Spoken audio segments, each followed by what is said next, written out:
Captain Song. Maghubad ka. Ano ulit? Hubarin mo yung damit mo.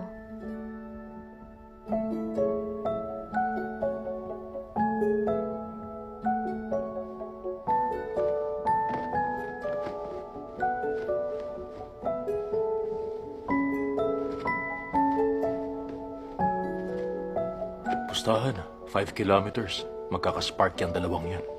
10 kilometers. Bago magka-spark, kailangan muna ng apoy. Shh.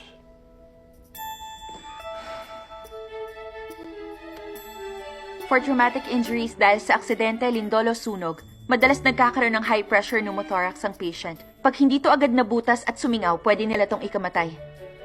Tungkol naman to sa symptoms ng high-pressure pneumothorax. Una, mahihirapan sila sa paghinga. Sa malalang kaso, pwedeng masuffocate. Pangalawa, namamaga yung isang dibdib at mas malaki yon kesa sa kabila. Pag nangyari ang dalawang yon, kailangan yon butasin at pasingawin agad. Kapag emergency, pwedeng gamitin ang makapal na karayom para butasin ang spot kung saan nagtatagpo ang second rib at midline of clavicle. Gusto niyo bang subukan? Gusto ko pong Sushi, subukan. dyan ka lang. Ano ka ba? Mr. Zhang, kayo na po. Okay.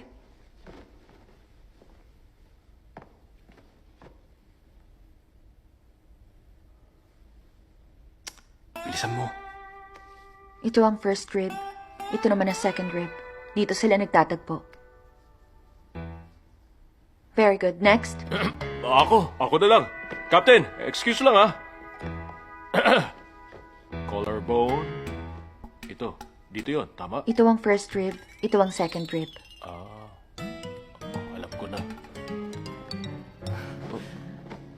Okay, Teka, hanggang dyan lang ang demo. Captain, susubukan ko rin. Bakit umalis si Captain? Wala na tayong model. Sobrang ganda ng katawan ni Captain Song. Ang harot-harot mo, kumalma ka nga lang dyan, Sushi. Bakit ba umalis si Captain? Oy, Bibi.